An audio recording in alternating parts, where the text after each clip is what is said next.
మీ business ఏదైనా మీ ఊర్లో promotion చేయాలంటే అది సుమన్ టీవీతోనే సాధ్యం. ఇప్పుడే సంప్రదించండి. ఓం శ్రీ గురుభ్యో నమః. హరి ఓం.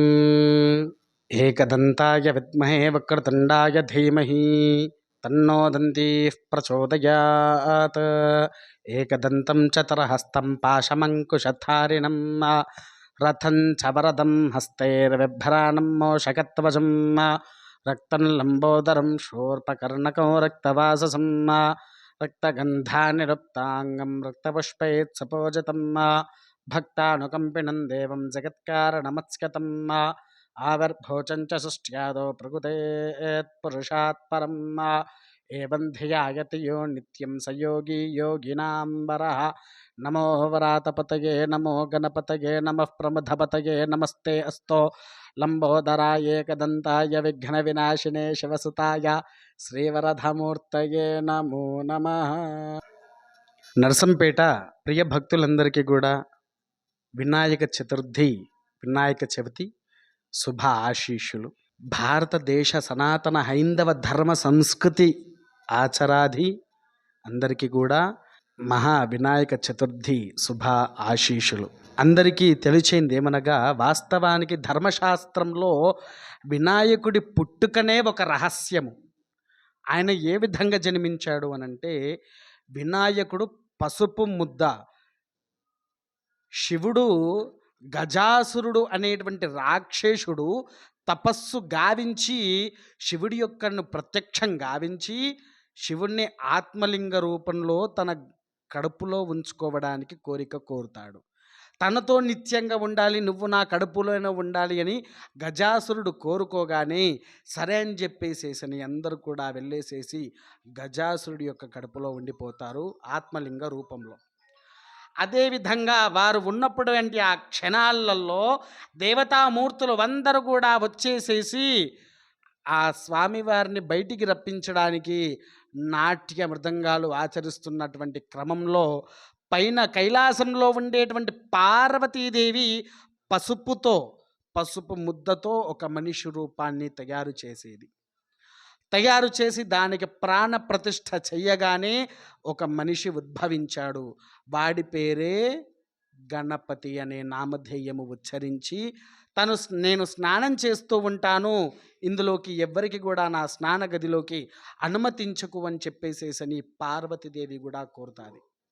కోరేసరికి తన తండ్రి కోసము తన తల్లి స్నానం చేస్తూ ఉండంగా లోపలికి ఎవ్వరికి కూడా ప్రవేశము చేయకుండా ఉండడాని కోసమే అటు ఇటుగా నడుస్తూ ఉన్నటువంటి క్రమంలో అక్కడ నాట్యాది రూపంలో ఆ విష్ణుమూర్తి, బ్రహ్మ, లక్ష్మి, సరస్వతి, ఇంద్రాది అష్టదిక్పాలకులు అందరూ కూడా నాట్య మృదంగాలు చేసేసి స్వామివారిని మెప్పించి ఆ గజాసుడి యొక్క పొట్టను 2 భాగాలుగా చీల్చి అందులో నుంచి బయటికి వచ్చింది ఆత్మలింగము బయటికి రాగానే శివుడు తన యొక్క మానవ రూపాన్ని ధరించి మనిషి రూపాన్ని కూడా ధరించేసేసే కైలాసానికి వచ్చారు.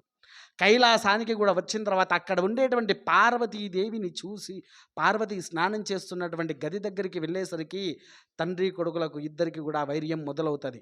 బీభత్సమైనటువంటి యుద్ధము జరిగిపోతుంది.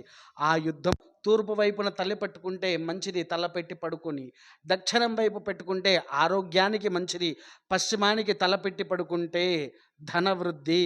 కానీ ఉత్తరం వైపు ఎవరైతే తల పెడతారో వారి యొక్క శిరస్సు ఖండించేస్తారు, వారికి మరణము తొందరగా వస్తుంది, లేకపోతే ఆరోగ్యం నశిస్తూ ఉంటుంది అనేటువంటి శాస్త్ర నిర్ధారణ కూడా గణపతి యొక్క స్వామివారిది. అప్పుడు ఈశ్వరుడు ఏం చేస్తాడంటే, ఉత్తర భాగంలో ఎవరైతే నిద్రపోతూ ఉంటారో వారి శిరస్సుని ఖండించి తీసుకొని రా అని చెప్పేసేసని తన నందికి చెప్పగానే ఆ యొక్క ఈశ్వరుడు చెప్పిన వెంటనే నంది కూడా భూమండలానికి వచ్చి చుట్టూరుగా తిరుగుతూ ఉన్నటువంటి ఎడల ఉత్తర భాగంలో ఏ యొక్క కడుపులో నుంచి గజాసురుడి కడుపులో నుంచి శివుడు వచ్చాడో వాడు ఉత్తరం వైపున తల పెట్టుకొని లబోదిబోని ఏడ్చుకుంటూ నిద్రపోతూ ఉన్నాడు. అటువంటి సందర్భంలో తన యొక్క శిరస్సును కూడా ఖండించి తీసుకొని వచ్చి గణనాథునికి ఏనుగు తలను కూడా పెట్టేసి గణపతి దేవాని యొక్క నామధేయంతో బిరధిల్లుతూ ఉన్నారు. అయితే ఈ యొక్క వినాయక చవితి ఏంటి అంటే వారు పుట్టింది అంటే రూపాన్ని తయారు చేసింది చతుర్థి రోజునే. అలానే తయారు చేసిన తర్వాత ఒకానొక సందర్భంలో గణపతి యొక్క పుట్టినరోజు వచ్చింది. ఆ పుట్టినరోజున గణనాథునికి తనకు ఇష్టమైనటువంటి చాలా రకాల పిండి వంటలంటే చాలా ఇష్టము. అందులో అన్నిటికంటే అత్యంత ముఖ్యమైనది మోదుగాలు, రెండవది ఉండ్రాళ్ళు, మూడవది కుడుములు, తర్వాత వడలు, తర్వాత పానకం, తర్వాత లడ్డూలు, అటుకులు లేనిది బెల్లము లేనిది గణపతి ఒక్కరోజు కూడా నివసించలేడు. ఇవన్నీ ఖచ్చితంగా ఆయనకు నైవేద్యానికి పులిహోర, దద్దోజనాలు ఇవన్నీ ఆచరించి పెట్టేసరికి గిన్నెలన్నీ ఖాళీ చేస్తూనే ఉన్నాడు.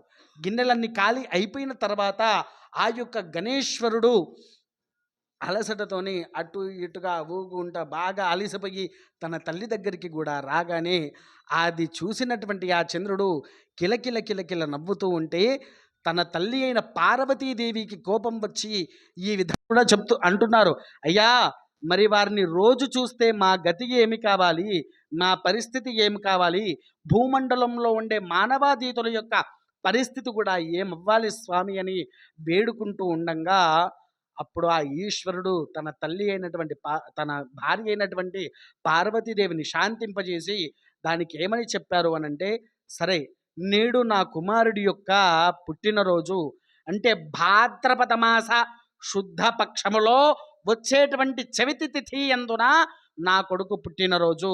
ఆ తిథి రోజున వచ్చే చంద్రోదయాన్ని ఎవరైతే దర్శిస్తారో వారికి అష్ట కష్టాలు తప్పవు అని చెప్పేసేసని అప్పుడు ఈ యొక్క దీన్ని తీసుకొని వచ్చారు. కాబట్టి అందరూ కూడా వినాయకుడి యొక్క గణనాథుని యొక్క పూజలు కూడా గావించి సకల శ్రేష్ఠ భోగ భాగ్య ధన కనక వస్తు వాహనాలతో పుత్ర పౌత్రులతో విరధిల్లుతూ ఉండాలని. నా పేరు వెన్నంపల్లి నిశాంత్ శర్మ, అవధాని మహాభగల్ అఘోర తంత్రి, నర్సంపేట. స్వస్తి.